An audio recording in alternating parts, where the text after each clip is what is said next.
오늘 우리에게 주시는 하나님의 말씀은 출애굽기 40장 34절에서 38절까지 말씀입니다. 구약성경 146페이지에 있습니다.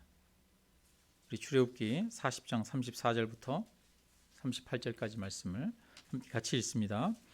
구름이 회막에 덮이고 여호와의 영광이 성막에 충만하매 모세가 회막에 들어갈 수 없었으니 이는 구름이 회막 위에 덮이고 여호와의 영광이 성막에 충만함이었으며 구름이 성막 위에서 떠오를 때에는 이스라엘 자손이 그 모든 행진하는 길에 앞으로 나아갔고 구름이 떠오르지 않을 때에는 떠오르는 날까지 나아가지 아니하였으며 낮에는 여호와의 구름이 성막 위에 있고 밤에는 불이 그 구름 가운데 있음을 이스라엘의 온 족속이 그 모든 행진하는 길에서 그들의 눈으로 보았더라. 아멘. 여러분 한 주간 동안 잘 지내셨습니까? 예. 오늘은 함께 성막에 대해서 말씀을 나누려고 합니다. 출애굽기 말씀을 지난번에 두 번에 걸쳐서 말씀을 드렸는데, 첫째는 이스라엘은 내 자녀라, 내 자녀요 장자라, 그들을 보내라 라고 하는 말씀이었고, 두 번째는 우리는 하나님의 신랑이고 하나님은 우리의 신랑이고 우리는 그분의 신부라고 하는 그 말씀을 나누었습니다. 그리고 이제 오늘은 성막과 관련된 말씀인데요. 우리가 이제 창세기부터 이렇게 계시록까지 성경을 통독하다 보면 이렇게 한꺼번에 통독하기 힘든 어떤 고비들이 오죠. 그 첫 번째 고비가 바로 출애굽기 25장부터입니다. 거기에 나오는 내용이 성막을 만드는 이야기예요. 용어도 생소하고 또 그 단위나 이런 것들도 어느 정도 크기인지 우리는 잘 모르는 데다가 또 읽어도 무슨 말인지 잘 머릿속에 그려지지 않고 이해가 잘 안 됩니다. 그래서 지루하죠. 그리고 나면 이제 출애굽기를 읽고 나면 그 다음에 나오는 게 레위기, 제사 지내는 거에 대한 얘기가 계속 또 나와요. 그러면 이제 이거 성경을 쭉 잘 읽고 재미있게 나가다가 중간에 멈추게 되어지거나 그런 일들이 많이 발생하는데요. 이 분량을 보면은 이런 그 내용들이 굉장히 성경에는 많이 나오고 있습니다. 그 성막을 짓는 이야기가 25장부터 40장 마지막까지 나오거든요. 그러니까 그 중간에는 아론이 그 금송아지를 만드는 이야기가 나와요. 그러니까 그 금송아지 만드는 이야기 빼고 나면 10장 이상이 성막 만드는 이야기입니다. 하나님이 에덴 동산을 만드실 때, 천지를 창조하실 때 내용이 창세기 1, 2장, 2장에 걸쳐 나오는데 성막 만드는 이야기는 2장이 아니라 10장이 넘게 기록하고 있어요. 근데 이것만 기록하고 있는 게 아닙니다. 성막은 이동식 천막입니다. 이스라엘 백성들이 가나안 땅에 들어가기 전까지 그들이 이동하는 삶을 살았기 때문에 필요한 것이었고, 그들이 정착했을 때는 이제 고정식 성전이 건축되어지죠. 그래서 성막이 발전해서 성전이 되어지는 건데요. 이 성전 건축하는 이야기까지 하면 성경에는 더 많은 이 성막의 성전에 대한 이야기가 나옵니다. 열왕기상 그리고 역대하에도 이 솔로몬이 성전 건축하는 내용들이 2장에서 4장 가까이 걸쳐 이렇게 계속 기록되고 있습니다. 뿐만 아니라 이 솔로몬이 지었던 성전이 바벨론 침공으로 인해서 무너지게 되고 이스라엘 백성들은 포로로 끌려가게 됩니다. 포로로 끌려갔던 백성들이 다시 70년 만에 돌아온 다음에 그들이 한 것은 또 성전 건축이었습니다. 그때 지었던 성전을 스룹바벨 성전이라고 합니다. 스룹바벨 성전 건축하는 이야기가 에스라에 또 나와요. 그런데 이 스룹바벨 성전 건축할 때는 이스라엘 백성들의 힘이 굉장히 미약하고 주변 사람들의 방해가 굉장히 심해서 성전 건축이 중단되었었습니다. 그럴 때 이 성전 건축을 독려하기 위해서 2명의 선지자가 나와서 그들의 이스라엘 백성들에게 하나님의 말씀을 전합니다. 그 내용이 학개서, 스가랴서입니다.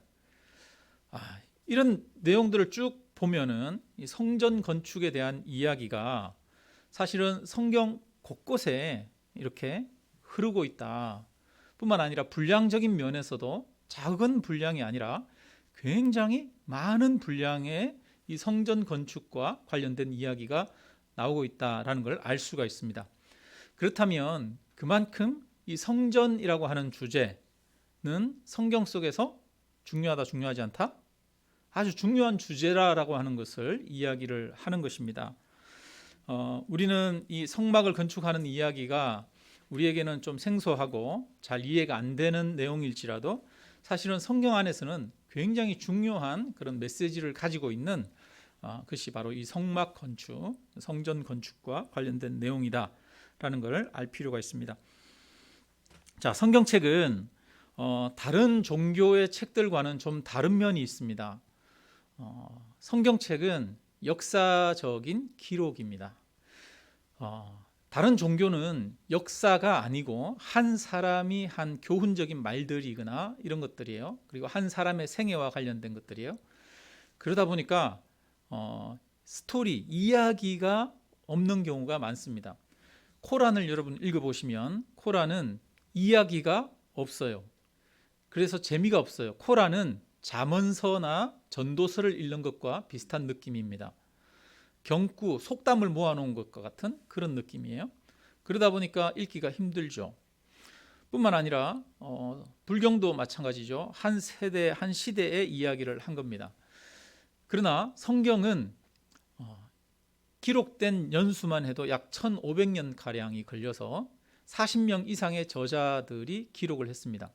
수천 년의 역사를 각 시대 그때 사건이 있을 때마다 기록한 것이 바로 성경이죠. 그래서 성경은 다른 경전들이나 이런 것들과는 다르게 역사적인 책입니다. 그래서 성경에는 스토리가 있습니다. 이야기가 있습니다. 근데 이것은 굉장히 중요한 차이를 만들어냅니다. 왜냐하면 스토리가 있는 것은, 이야기가 있는 것은 그 이야기가 있고 스토리가 있기 때문에 성경은 예언적인 책이 됩니다. 성경은 단순한 역사의 기록이 아니라 예언하고 그 예언한 것들이 이후에 성취되는 그런 기록입니다. 만약에 우리 중에 누군가가 내일 무슨 일이 일어날지를 정확하게 다 맞추는 사람이 있다면, 잘 맞춘다면 그럼 그 사람은 아마 피곤해서 살 수가 없을 거예요. 첫째는 엄청난 부자가 되겠죠. 내일 무슨 일이 일어날지 아니까 주식을 언제 사야 되는지 알고 팔아야 되는지 알고 또 스포츠 토토 어디에다가 투자해야 되는지 알고 다 알겠죠. 금방 부자 될 거예요. 근데 사람들 등살에 제대로 살아갈 수가 없을 거예요. 사람들이 와가지고 가르쳐 달라고 얼마나 힘들게 할 겁니까? 그러면 이제 몰래 조용히 숨어서 아무도 모르는 곳에 가서 살아야 될지도 몰라요. 여러분, 우리가 사람은 한 치 앞도 내다보지 못한다는 그런 말을 합니다. 사람은 내일 일을 모르는 존재입니다. 그래서 우리는 사실 용하다는 점쟁이 이런 말을 믿을 수가 없어요, 여러분. 점쟁이가 용하면 자기가 부자 되지 뭐 하겠습니까? 내일 일 다 아는데 자기가 부자 되고 편안하게 점쟁이 안 하고 살지 왜 점쟁이 하고 살겠습니까? 사람은 내일 일을 알 수가 없는 그런 존재입니다. 그래서 예언이라고 하는 것은 아주 위험한 것입니다. 내일 일을 말하는 것은 자칫 잘못하면 거짓말장이가 되거나 아니면 사기꾼이 되기 쉬운 거죠. 그래서 예언이라고 하는 것은 조심해야 되는 것입니다. 그런데 성경은 100년 후, 500년 후, 1000년 후에 일어날 일들을 예언하고 있습니다. 그리고 실제로 그 예언들이 100년 후, 500년 후, 1000년 후에 이루어지고 성취되는 것을 볼 수가 있습니다. 그래서 성경은 예언의 책입니다. 예언의 책. 예언이 가능하기 위해서는 역사가 필요한 거예요. 예언이 가능하기 위해서는 스토리가 필요한 거죠. 그래서 성경은 이 세상에 유일무이한 그런 책입니다. 성경에는 수많은 예언들이 기록되어 있습니다. 그리고 그 예언들이 실제로 성취되었습니다. 하나님이 아브라함을 부르시고 아브라함에게 이렇게 말씀하십니다. 내 자손이 이방에서 객이되어 그들을 섬기겠고 그들은 400년 동안 내 자손을 괴롭히리니 그들이 섬기는 나라를 내가 징벌할지며 그 후에 내 자손이 큰 재물을 이끌고 나오리라. 이게 하나님이 이삭을 낳기 전에 이전에 아브라함에게 그 자녀에 대한 약속을 하시면서 축복을 약속하시면서 주셨던 말씀이에요. 그런데 이 예언을 하고 나서 200년 정도가 흐른 이후에 야곱이 그 모든 가족들을 이끌고 실제로 애굽으로 내려가게 됩니다. 그래서 그 애굽에서 430년을 살게 되어지고 거기에서 많은 고통을 겪게 되어집니다. 그리고 나중에 이제 약 600년이 지나서 결국은 아브라함의 이 예언이 있은 이후에 약 600년이 지나서 이스라엘 백성들이 애굽에서 탈출을 하게 되어지죠. 그때 이스라엘 백성들이 그냥 나온 게 아니라 애굽 사람들에게 재물을 요구를 합니다. 은금, 폐물을 요구를 해서 그런 것들을 많이 이끌고 가지고 나오게 됩니다. 그래서 실제로 하나님이 아브라함에게 하셨던 이 예언이 600년 후에 이루어졌습니다. 유다가 바벨론에 의해서 멸망할 때 보면 성전이 무너지거든요. 근데 그때 예레미야 선지자가 이 바벨론에 의해 멸망하기 전에 예언을 합니다. 유다가 바벨론의 포로로 끌려갔다가 70년 만에 다시 돌아오게 될 것이다 예언합니다. 그리고 실제로 70년 만에 그들이 다시 돌아와서 스룹바벨 성전을 건축하기 시작합니다. 어떤 성경학자는 성경이 쓰여질 그 당시를 기준으로 보면 성경의 4분의 1이 예언이다 이렇게 말하기도 합니다. 어떻게 이렇게 예언을 하고 그 예언이 수백 년 후에 또는 1000년 후에 이루어지는 일들이 일어날 수 있습니까? 또 그것이 책으로 기록되어서 이렇게 전해질 수 있습니까? 세상에 이런 책은 성경 외에는 없습니다. 성경만이 유일한 예언의 책입니다. 참된 예언입니다. 그래서 우리는 성경에서 우리에게 이루어질 것이라고 하는 약속들을 또한 믿을 수 있는 것입니다. 하나님의 구원의 약속, 하나님 나라가 이루어질 것에 대한 약속, 우리 성도들에게 하는 하나님의 그 약속을 믿을 수 있는 이유가 성경이 예언의 책이기 때문입니다. 성경 속에서 수많은 예언들이 실제로 성취되고 이루어진 것을 우리가 보기 때문에 우리에게 약속하신 그 약속이 이루어지는 것을 믿을 수 있는 겁니다. 성경에는 수많은 것들이 예언되고 그 예언들이 성취되는 이야기가 담겨 있는데 세상 사람들은 이것을 도저히 믿을 수가 없어요. 그래서 어떤 사람들은 이걸 설명할 길이 없어서 뭐라고 하느냐 하면 어떤 사건들이 다 일어난 이후에 마지막에 이거를 기록하던 사람이 사건들이 다 끝나고 나서 기록할 때 예언이라고 하는 형식을 빌려서 기록한 것이다. 한꺼번에 기록한 것이다. 이렇게 말하는 사람들이 있습니다. 그러나 고고학과 사본학, 언어학은 성경이 오래된 역사의 기록이라고 하는 역사적 예언의 기록이라고 하는 것을 증명하고 있습니다. 여러분, 성경이 하나님의 말씀이요 또 역사적 예언이라고 하는 사실을 믿으시기를 주님의 이름으로 축원합니다. 근데 이제 성경에 나오는 예언은 두 가지 형식이 있어요. 첫째는 우리가 가장 쉽게 이해할 수 있는 말로 예언하는 겁니다. 미가 선지자가 미가서 5장에 보면 베들레헴을 향해서 이렇게 말합니다. 베들레헴 에브라다야, 너는 유다 고을 중에 가장 작지 아니하다. 이스라엘을 다스릴 자가 내게서 나올 것이다 라고 이야기합니다.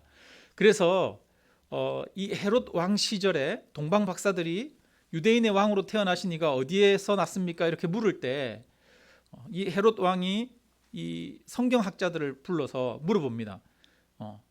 동방 박사들이 와가지고 이스라엘의 왕이 태어났다는데 어디 태어났겠느냐 물었더니 어디에 태어났대요? 베들레헴에 태어났을 겁니다 라고 이야기하는 거예요. 그러니까 이 당시에 메시아가, 이스라엘의 왕이 베들레헴에 태어날 것이라고 하는 예언이 미가를 통해서 말로 주어져 있었습니다. 이것은 말로 하는 언어적인 예언이죠. 뿐만 아니라 메시아는 유다 족속이고 다윗의 후손이다라고 하는 사실도 예언되어 있었습니다. 그것처럼 예수님도 유다 지파 요셉의 아들로 다윗의 후손으로 태어나게 됩니다. 이거는 이제 말로 하는 예언입니다. 그런데 예언의 형식 중에는 말로 하는 예언 말고 상징과 모형으로 보여주는 예언이 있습니다. 뭐라고요? 상징과 모형으로 예언하는 것이 있어요. 어떤 거냐 하면 예를 들어 이런 겁니다. 이스라엘 백성들이 출애굽할 때 하나님이 이 바로 왕이 이스라엘 백성들을 보내주지 않고 마음이 너무 완악하니까 재앙으로 이 바로 왕을 치고 애굽을 칩니다. 그때 마지막 재앙이 뭐냐 하면 각 집의 장자들을 치는 거고 또 그 집에 있는 초태생, 짐승들의 초태생을 죽이는 거였습니다. 그때 하나님이 이스라엘 백성들에게 한 가지 그 죽음에서 살아날 길을 제시합니다. 그게 뭐냐면 유월절이죠. 어린 양, 1년 된 어린 양을 잡아서 그 피를 문의 좌우 설주에다가 바르게 하시고 그리고 그 어린 양을 먹게 하십니다. 그 어린 양을 먹을 때는 다리를 꺾지 말고 뼈를 꺾지 말고 그대로 먹을 것을 요구하십니다. 이게 바로 유월절 어린 양의 예식이죠. 그리고 그 유월절 어린 양의 피가 발려있는 집에는 사망이 들어오지 못하고 사망이 넘어가게 됩니다. 그래서 유월절이라고 합니다. 이 유월절 어린 양은 예수님을 미리 보여주시는 상징과 모형입니다. 예수님이 십자가를 지기 전에 예수님이 그 세례 요한에게 세례를 받으실 때 요한이 예수님을 보고 이야기합니다. 보라, 세상 죄를 지고 가는 하나님의 어린 양이로다. 요한은 예수님을 유월절 어린 양으로 그렇게 이해를 한 것입니다. 그리고 예수님이 십자가에서 돌아가셨어요. 그런데 돌아가실 때 양쪽의 강도도 같이 두 명이 십자가에 달렸죠. 저녁 무렵이 됐을 때 이제 안식일이 되기 전에 시신을 내려서 장사를 지내야 하는데 예수님은 보니까 이미 운명하셨어요. 돌아가셨어요. 그런데 양쪽 강도는 아직도 생명이 붙어 있어요. 그래서 로마 군병들이 그 양쪽에 있는 강도의 다리를 몽둥이로 쳐서 꺾어버립니다. 그래서 부러뜨려 버려서 그들을 죽게 하죠. 근데 예수님은 그 뼈가 하나도 꺾이지 않았어요. 하나님이 유월절 예식을 제정해 줄 때 어린 양을 먹을 때 그 어린 양은 뼈를 꺾지 말고 먹도록 요구하셨죠. 이 유월절 양의 예식은 예수님이 태어나시기 1400년 이전에 이미 제정이 된 겁니다. 하나님이 출애굽할 때 제정을 해 주신 건데 그 1300년 전에 만들어 주신 그 유월절 예식이 결국은 누구를 통해서 성취됩니까? 예수님을 통해서 성취가 되는 것이죠. 그래서 이게 예언입니다. 예언. 무엇을 통한 모형과 상징을 통해서 보여주는 예언이라고 하는 것이에요. 그래서 성경에는 이렇게 상징과 모형을 통해서 예언하는 것들이 곳곳에 많이 있습니다. 이렇게 예언적 기능을 담당하는 상징과 모형 중에 아주 중요한 것 중에 하나가 뭐다? 오늘 우리가 주제로 삼고 있는 성막입니다. 성막. 성전, 성막은 단순히 그냥 성전, 성막을 보여주는 것이 아니라 그것이 하나의 예언을 보여주시는 겁니다. 예언의 성취를 우리에게 보여주시는 것입니다. 여러분, 성막은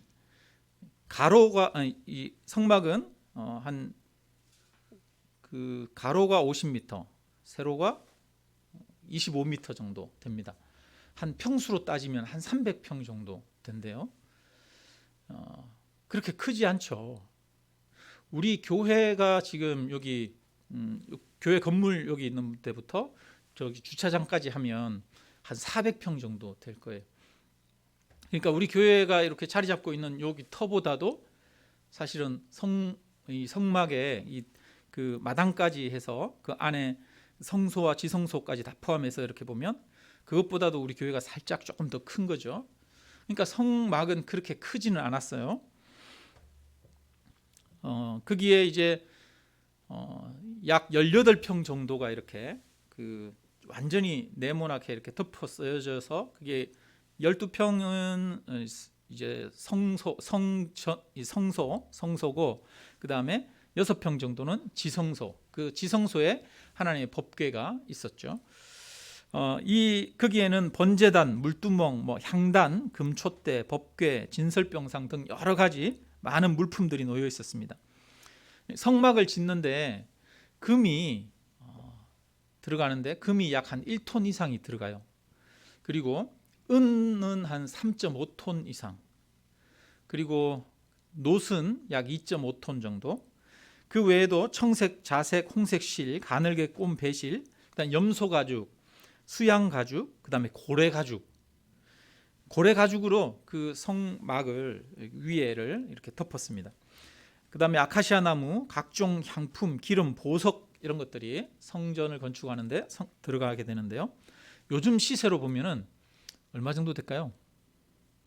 요즘 시세로 보면 좋게 인건비 빼고 재료비만 해도 한 1,000억 정도는 들어갈 정도로 굉장히 큰 역사였다는 것입니다.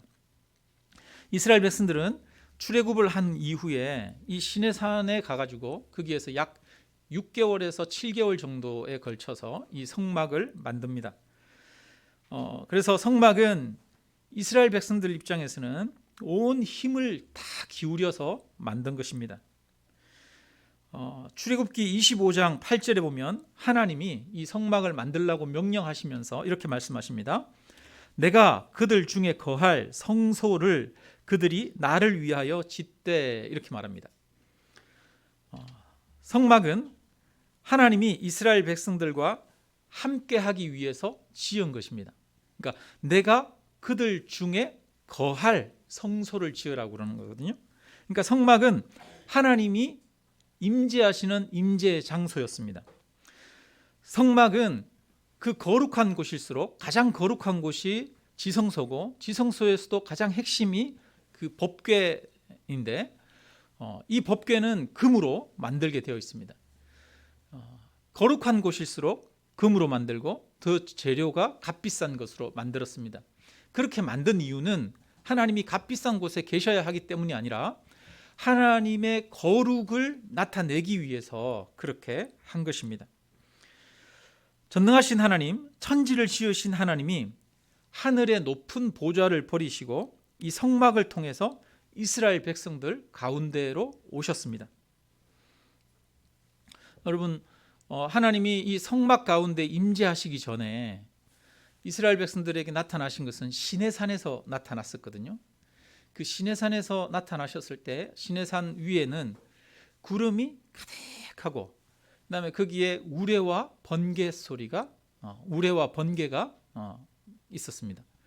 거기에서 하나님이 이스라엘 백성들에게 말씀하셨어요. 이스라엘 백성들이 전체가 시내산에서 말씀하시는 하나님의 음성을 들었어요. 그때 이스라엘 백성들이 보인 반응은 좋다가 아니라 두려워서 떨었습니다. 그러면서 우리로 하여금 하나님 직접 말씀하지 마십시오. 우리에게 직접 말씀하시면 우리가 견딜 수 없고 우리가 죽을 것 같습니다. 우리에게 다른 사람을 통해서 얘기해 주십시오. 그래서 하나님이 모세를 통해서 이스라엘 백성들에게 이야기하십니다. 그 모세가 이스라엘 백성들을 대표해서 시내산 꼭대기로 올라가서 거기서 하나님을 만나죠. 거기서 40일 동안 있으면서 모세가 하나님의 얼굴 뵙기를 원했습니다. 그때 하나님이 하나님의 얼굴을 보여주시지 않아요. 왜냐? 죄인인 인간이 하나님의 전 존재를 보게 되면 죽을 수밖에 없기 때문에 하나님이 이 모세의 소원을 들어주는데 모세를 바위 틈에다가 두시고 손으로 그를 덮으신 후에 하나님이 지나가는 그 뒷모습을 모세로 하여금 보게 해주셨습니다. 이 모세가 그 하나님의 영광을 보고 만나고 나서 얼굴이 빛나기 시작했어요. 광채가 나기 시작했어요. 그래서 산 아래로 내려왔을 때 그의 얼굴에서 빛이 나서 사람들에게 나아갈 때마다 그 얼굴의 수건을 가려서 사람들로 하여금 그 빛을 보지 않도록 했었습니다. 그러니까 그 시내산에 임하시는 하나님, 그 임하실 때 하나님은 이 너무 거룩하시기 때문에 그 거룩한 하나님께 나아가는 것은 죽음과 마찬가지였습니다. 그래서 시내산에서 올라가지 못하도록 줄을 쳐서 사람이든 짐승이든 올라가지 못하게 하고 또 올라가는 자들은 죽이도록 그렇게 했습니다. 그처럼 하나님은 시내산에 임하셨는데 시내산에 임하신 그 하나님은 두려운 하나님, 그 하나님은 거룩하신 하나님, 무서운 하나님으로 구름 가운데 임하셨던 것을 보게 됩니다. 그런데 오늘 우리가 읽은 본문에 보니까 본문 34절 우리가 한번 같이 봅시다. 34절 같이 읽습니다. 구름이 회막에 덮이고 여호와의 영광이 성막에 충만하매. 자, 성막을 이제 완성했어요. 근데 그 성막에 뭐가 있어요? 구름이 덮이고 여호와의 영광이 성막에 충만하니. 시내산 꼭대기에 있던 시내산에 있던 그 구름이 어디로 옮겨왔어요? 성막으로 옮겨온 겁니다. 그래서 이 성경 속에 보면 예수님이 구름 타고 오신다 얘기를 하고 승천하실 때도 구름 타고 구름 가운데 승천하셨다라고 얘기를 하잖아요. 성경에 나오는 이 구름은 그냥 실제적인 구름을 상징하는 것이 아니라 말하는 것이 아니라 성경에서 나오는 그 구름은 사실은 하나님의 영광이 가득한 것을 나타내는 것입니다. 이 성막을 만들었을 때 그 성막 가운데 하나님의 영광이 가득했는데 그것을 무엇으로 보여주셨느냐? 구름이 성막에 임한 것으로 보여주셨어요. 그리고 보니까 또 38절에 보니까 낮에는 여호와의 구름이 성막 위에 있고 밤에는 불이 그 구름 가운데에 있음을 이스라엘의 온 족속이 그 모든 행진하는 길에서 그들의 눈으로 보았더라. 이스라엘 백성들이 그 구름을 통해서 그 구름 가운데 또 불기둥이 있었어요. 그 불을 통해서 하나님이 그들과 함께 하심을 보았던 것입니다. 하나님은 높은 하늘의 보좌에서 또 신의 산에서 이제 이스라엘 백성들이 만든 그 성막 안으로 들어오셨습니다. 이스라엘 백성들의 진 가운데 하나님이 함께 계셨습니다. 근데 이것은 놀라운 사건입니다.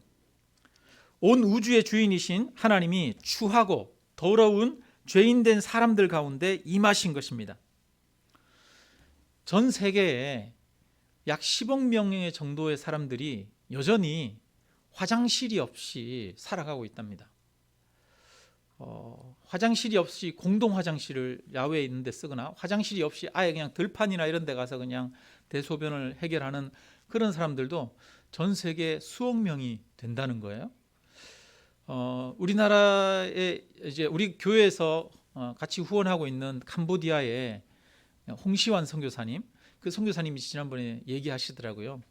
그 캄보디아 그 지금 있는 그 마을도 굉장히 오지 마을인데 거기에도 보면 집집마다 화장실이 없대요. 그래서 딴 데 가가지고 밖에 가서 대충 해결하고 그런데요.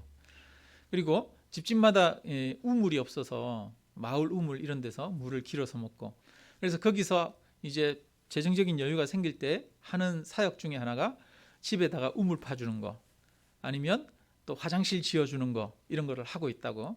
화장실을 지어주면 그 사람들이 굉장히 좋아한다고 이야기합니다. 인도의 빈민가나 이런 데 보면 그러니까 화장실 문제가 해결이 안 되는 거예요. 화장실이 없는 거죠. 길거리나 이런 데도 오물이나 이런 것들이 가득합니다. 만약에 우리한테 그 지금 인도의 빈민가에 가서 거기서 살라 그러면 여러분 여기서 나는 그런 데서도 잘 살 수 있어요 라고 하시는 분 계십니까? 아마 우리 교회 성도님들 대부분이 거기 가서 하룻밤만 자고 오라고 그래도 아마 나는 하룻밤도 못 자요. 도저히 못 자요. 이러시는 분들 아마 많으실 거예요.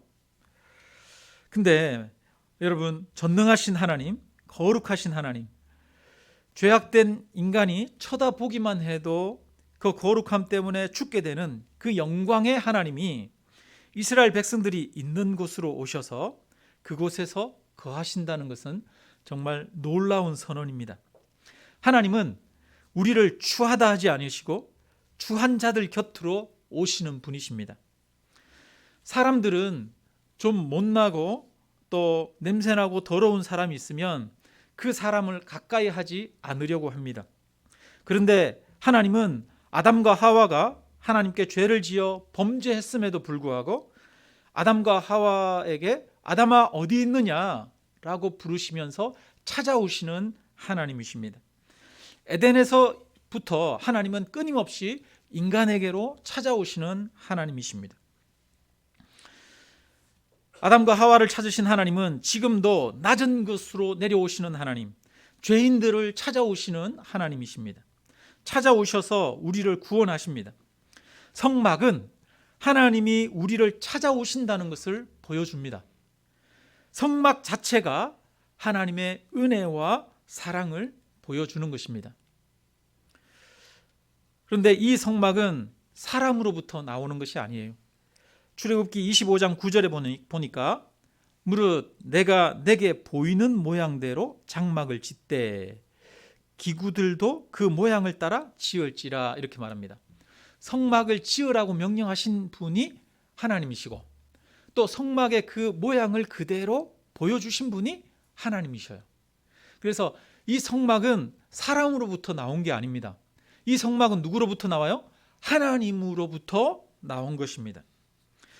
그래서 하나님은 이 성막을 통해서 스스로 그 거처를 높고 높은 저 하늘로 삼으신 것이 아니라 낮고 천한 우리들 가운데 거처를 삼으셨습니다. 이 성막은 천막으로 지어진 겁니다. 그렇기 때문에 낡아지고 해질 수밖에 없습니다. 그래서 솔로몬 때에 7년에 걸쳐 다시 돌로 이 성전을 짓게 되는데요. 이스라엘이 가장 부강했을 때, 그때가 솔로몬 때였는데 온 국력을 들여서 지은 건물이 이 성전이었죠. 그때 다윗은 이 성전을 짓기를 사모했습니다. 자기가 성전을 짓고 싶었어요. 하나님을 너무 사랑해서 성전을 짓고 싶었어요. 그런데 하나님이 허락하지 않으셨어요. 그래서 다윗은 자기가 자기 전생에 모았던 모든 재물을 그 아들에게 물려주면서 그것을 가지고 성전을 짓는 데 사용하도록 했습니다. 이 성전은 사람들이 사랑하는 곳이었고 또 사람들이 자랑하는 곳이었습니다. 그런데 이 바벨론에 의해서 유다가 멸망할 때 이 성전이 다 무너지게 되는 거예요. 그러니까 성전이 무너졌을 때 이스라엘 백성들은 엄청난 충격이었죠. 나라가 빼앗겼다는 것보다도 더 큰 충격이 성전이 무너진 거였어요. 아니, 성전이 어떻게 무너질 수 있지? 하나님이 우리와 함께 하시는 그곳이 어떻게 저렇게 돌 위에 돌 하나도 안 놓일 정도로 완전히 다 부서질 수 있지? 도저히 받아들일 수가 없었던 그런 큰 충격이었습니다. 근데 거기에서 모든 물건도 다 뺏겼는데 가장 중요한 물건인 법궤도 사라졌어요. 그 법궤는 이 바벨론 성전이 무너진 이후로 법궤는 어디 있는지 모릅니다. 사라져 버렸어요. 근데 성전에서 가장 중요한 것은, 핵심은 뭐냐면 법궤잖아요. 법궤 거기에 뚜껑 위에서 하나님이 이스라엘 백성들을 만나겠다고 하신 시온소, 시온자, 가장 거룩한 곳이거든요. 이스라엘 백성들이 포로로 끌려갔다가 70년 만에 다시 돌아온 다음에 스룹바벨을 중심으로 다시 성전을 짓습니다. 근데 그 성전은 너무나 작았어요. 초라했어요. 그래서 그 성전을 짓고 나서 예전에 솔로몬 성전을 봤던 이 나이 많은 사람들은 지금 초라한 모습을 보고 또 거기에 법궤도 없는 것을 보고 너무 마음이 아파서 눈물을 흘리면서 웁니다. 그런데 그때 학개 선지자가 울고 있는 이스라엘 백성들을 위로하면서 말해요. 이 성전의 낮은 영광이 이전 영광보다 크리라. 만군의 여호와의 말이니라. 내가 이곳에 평강을 주리라. 만군의 여호와의 말이니라. 여러분, 어떻게 법궤가 없는데, 솔로몬 성전 때는 법궤가 있었는데 그 이후부터는 법궤가 없어졌잖아요. 그 성전에서 가장 중요한 건 법궤인데 그 법궤가 없어졌음에도 불구하고 이 스룹바벨 성전 이후의 영광이 솔로몬 성전의 영광보다 더 클 수가 있겠습니까?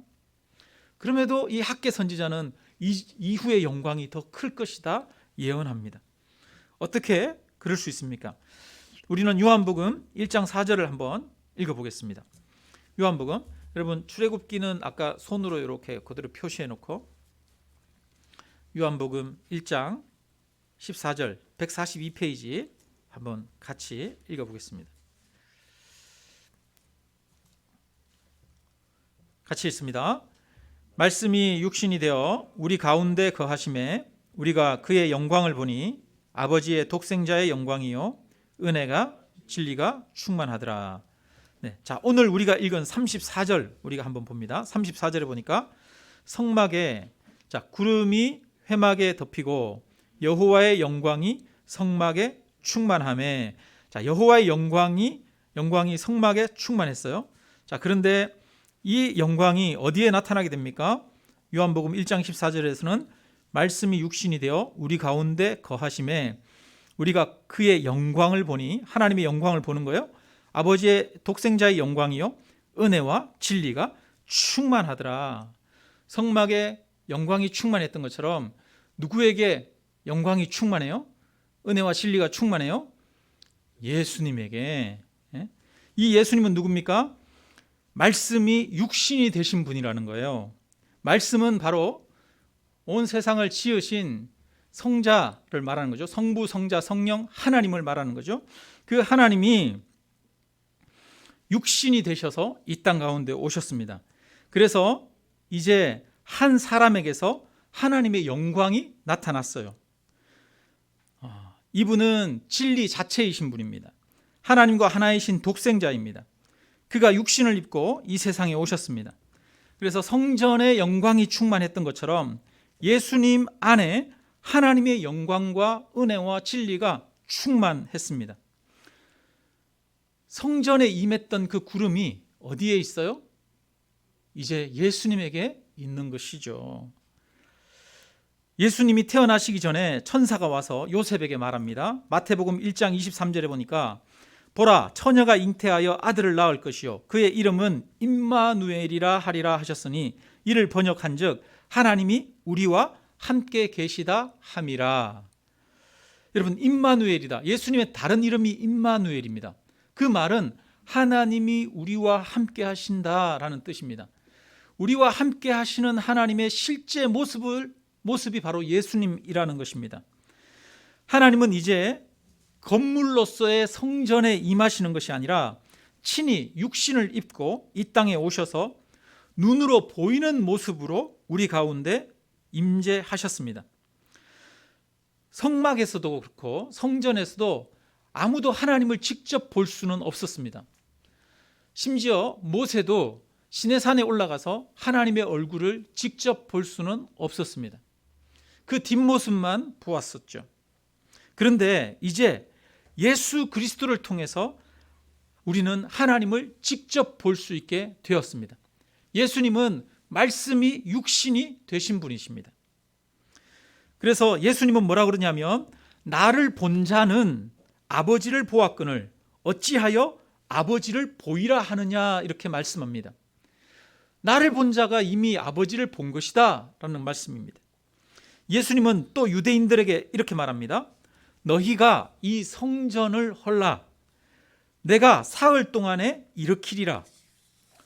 그러자 유대인들이 이 성전은 46년 동안 지었거늘 네가 3일 동안 일으키겠느냐 하더라. 그러나 예수는 성전된 자기 육체를 가리켜 말씀하신 것이라. 예수님은 누구를 성전이라고 얘기를 해요? 내가 성전이다 라고 이야기를 합니다. 예수님 자신이 성전입니다. 하나님께서 친히 육체로 임하셨습니다. 그래서 이 영광은 솔로몬의 성전의 영광과 비교할 수 없이 큰 것입니다. 화려하고 커야 하나님의 영광이 있는 것이 아니고 하나님의 임재가 이루어지면 하나님으로 인해 영광이 나타나는 것입니다. 그런데 이제 하나님이 직접 육신으로 오셨으니까 그것보다 더 큰 영광이 어디 있겠습니까? 여러분, 이전의 성막과 성전은 모형입니다. 모형은 본체를 보여주는 거예요. 본체를. 모형의 목적은 보여주는 것입니다. 예언에 있습니다. 예언. 우리가 건물을 지을 때 보면 빌딩이나 아파트 이런 거를 지을 때 그 아파트 짓는 그 펜스 앞이나 그 입구에 가면은 조감도 이런 거를 그려놨어요. 이 건물이 지어지면 이런 모양일 겁니다 해서 조감도를 그려놓은 거 있죠. 여러분, 조감도는 앞으로 지어지면 이렇게 지어질 겁니다를 미리 보여주는 거예요. 그죠? 조감도는 실체가 아닙니다. 조감도는 그림자입니다. 조감도는 모형입니다. 건물이 다 완성이 되고 나면, 빌딩이 지어지고 또 아파트가 다 지어지고 나면 더 이상 조감도가 필요 없어요. 그때는 뭐가 필요해요? 사진이 필요하죠. 실제가 필요해요. 실제가. 여러분, 성전, 성막은 실제가 아닙니다. 성전, 성막은 조감도와 같은 거예요. 모형이에요. 보여주는 거예요. 예언이에요. 그리고 그 예언의 성취는 누구시냐? 바로 예수 그리스도이십니다. 예수님이 그 성전의 실체입니다. 그래서 예수님은 내가 너희에게 이르노니 성전보다 더 큰 이가 여기 있느니라 말씀합니다. 예수님이 오심으로 참된 성전이 완성되었습니다. 하나님의 임재가 이 땅 가운데 이루어졌습니다. 자, 그러면 성전은 뭐 하는 곳이냐? 예전에 성전은 하나님이 이스라엘 백성들을 만나는 곳입니다. 출애굽기 25장에 보면 이런 말씀이 나옵니다. 거기서 내가 너와 만나고 속죄소 위 곧 증거궤 위에 있는 두 그룹 사이에서 내가 이스라엘 자손을 위하여 내게 명령할 모든 일을 내게 이르리라 말씀했습니다. 성전은 이스라엘 백성들이 하나님을 만나는 곳입니다. 성전을 통해서 거기에서 제사 지냄으로 이스라엘 백성들은 죄 사함을 얻고 거기서 하나님 앞에 나아갈 수 있었던 것입니다. 그러나 이제 우리는 성전을 통해서 하나님께 나아가는 것이 아닙니다. 참된 성전은 예수 그리스도이십니다.